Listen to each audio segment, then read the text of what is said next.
Di balik lembaran-lembaran tua sebuah kitab, tersimpan mutiara hikmah yang tak lekang oleh waktu. Kitab itu bernama Al-Ushfuriyah, bukan sekadar kumpulan cerita, tetapi untaian kisah penuh makna. Kisah para ulama, orang-orang saleh, dan hikmah kehidupan yang menggetarkan hati. Dari kisah seekor burung kecil, hingga pelajaran besar tentang cinta kepada Allah dan Rasul-Nya. Setiap kisah mengajak kita merenung, menyentuh hati, membangunkan jiwa. Bersama kami, mari selami kisah-kisah pilihan dari kitab Al-Ushfuriyah.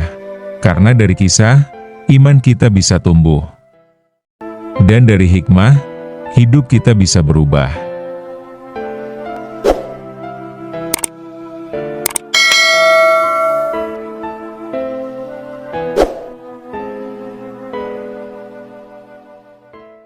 Assalamualaikum warahmatullahi wabarakatuh. Bismillahirrohmanirrohim. Alhamdulillahirobbil alamin. Allahumma sholli ala Sayyidina Muhammad wa ala ali Sayyidina Muhammad. Sobat muslim akhir zaman yang senantiasa dirahmati Allah Ta'ala, bayangkan kita hidup di zaman yang jauh dari Rasulullah Shallallahu Alaihi Wasallam, tidak pernah melihat wajah beliau, tidak pernah menyaksikan mukjizat beliau. Tapi tahukah kamu? Justru keimanan kitalah yang paling menakjubkan di sisi Rasulullah Shallallahu Alaihi Wasallam. Dalam video ini, mari kita simak sebuah kisah luar biasa, mukjizat batu penyelamat di Ka'bah, yang membuka hati orang-orang kafir untuk beriman. Sebuah bukti bahwa siapapun yang membenarkan Rasulullah Shallallahu Alaihi Wasallam meski tak pernah melihatnya, dialah saudara beliau, dan itulah kita, umat beliau di akhir zaman. Baik, sebelum kita mulai masuk ke dalam kisahnya, silakan torehkan komentarmu agar dapat meramaikan channel ini dan terus dapat mendatangkan manfaat. Matur nuwun sudah like, subscribe, share video ini. Semoga menjadi amal jariah Anda semua sampai menghadap Sang Pencipta. Amin. Mari. Diriwayatkan dari Ibnu Abbas radhiyallahu anhu bahwa Rasulullah Shallallahu Alaihi Wasallam bersabda, "Apakah kalian sudah tahu siapakah makhluk yang paling menakjubkan keimanannya?" Para sahabat menjawab, "Iman para malaikat." "Wahai Rasulullah Shallallahu Alaihi Wasallam." Rasulullah melanjutkan, "Bukan.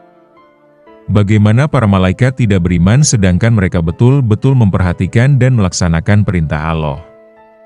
Para sahabat menjawab lagi, "Para nabi." "Wahai Rasulullah." Rasulullah Shallallahu Alaihi Wasallam menjawab, "Bukan. Bagaimana para nabi tidak beriman sedangkan malaikat Jibril mendatangi mereka dari langit?" Para sahabat menjawab lagi, "Para sahabatmu." "Wahai Rasulullah." Rasulullah berkata, "Bukan. Bagaimana para sahabat tidak beriman sedangkan mereka telah melihat berbagai mukjizat dariku dan aku juga memberitahu mereka wahyu yang diturunkan kepadaku. Tetapi orang-orang yang paling menakjubkan keimanannya adalah orang-orang yang terlahir setelahku yang beriman kepadaku padahal mereka belum pernah melihatku, tetapi mereka membenarkanku. Mereka itu saudara-saudaraku." Sobar muslim akhir zaman yang senantiasa berbahagia, betapa besar penghargaan Rasulullah Shallallahu Alaihi Wasallam kepada umatnya yang datang setelah beliau wafat. Kita semua, yang beriman meski belum pernah melihat wajah mulia beliau, belum pernah mendengar suara lembut beliau secara langsung. Semoga kita termasuk orang-orang yang disebut saudara-saudaraku oleh Nabi Shallallahu Alaihi Wasallam yang kelak dikumpulkan bersama beliau di surga. Karena iman kita, meski lemah, tetap berusaha tegak di zaman penuh fitnah. Semoga Allah tetapkan hati ini dalam iman kepada Allah Ta'ala dan loyal kepada Nabi Muhammad Shallallahu Alaihi Wasallam sampai akhir hayat. Amin. Sahabat sekalian, setelah kita tahu siapa yang paling menakjubkan keimanannya, mari kita dengar satu kisah mukjizat yang membuktikan betapa Allah selalu menjaga Rasul-Nya Shallallahu Alaihi Wasallam dari makar orang-orang jahat. Sebuah rencana keji di sekitar Ka'bah, rencana yang seketika hancur oleh pertolongan Allah lewat batu penyelamat. Bagaimana kisahnya? Mari kita dengarkan baik-baik. Diceritakan pada suatu hari orang-orang kafir berkumpul di rumah Abu Jahal. Tiba-tiba datanglah seorang laki-laki bernama Tariq As-Soidani. Ia berkata, Sungguh mudah membunuh Muhammad jika kalian setuju dengan usulanku. Bagaimana itu, hai Tharik? Tanya orang-orang. Muhammad kini sedang bersandaran di tembok Ka'bah. Kalau salah satu dari kita berangkat dan menjatuhinya batu besar dari atas Ka'bah maka seketika ia akan mati. Jelas Tharik. Kemudian ada seorang laki-laki yang bernama Syihab berdiri dan berkata, kalau kalian mengizinkanku maka aku akan membunuh Muhammad. Kemudian orang-orang pun mengizinkan Syihab untuk melakukan usulan Tharik tadi.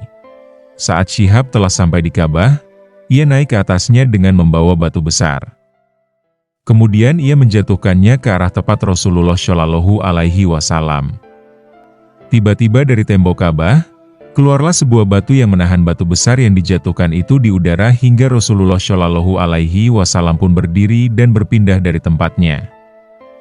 Setelah beliau berpindah dari tempatnya, baru batu besar itu jatuh ke tanah dan batu yang keluar dari tembok Ka'bah pun juga kembali ke tempat semula. Melihat kejadian itu, Syihab sangat heran. Kemudian ia turun dari Ka'bah dan mendatangi Rasulullah Shallallahu Alaihi Wasallam. Kemudian ia masuk Islam dan keislamannya pun menjadi bagus. Begitu juga, Tharik dan orang-orang yang melihat mukjizat ini akhirnya masuk Islam. Beriman kepada Rasulullah Shallallahu Alaihi Wasallam di akhir zaman merupakan salah derajat keimanan yang paling utama karena orang-orang yang hidup di akhir zaman menetapi keimanan dan Islam tanpa disertai pernah melihat Rasulullah Shallallahu Alaihi Wasallam secara langsung dan melihat mukjizat-mukjizatnya. Sobat Muslim akhir zaman, pengharap syafaat Rasul yang berbahagia. Subhanallah, betapa mulianya umat yang beriman tanpa melihat. Semoga kisah ini meneguhkan hati kita untuk terus mencintai Rasulullah Shallallahu Alaihi Wasallam, meneladani beliau, dan berharap kelak bisa bersama beliau di surga. Jangan lupa bagikan video ini agar semakin banyak saudara kita yang terinspirasi dan menjadi amal jariah Anda sampai menghadap Allah Ta'ala. Wallahu a'lam bishawab. Wassalamualaikum warahmatullahi wabarakatuh.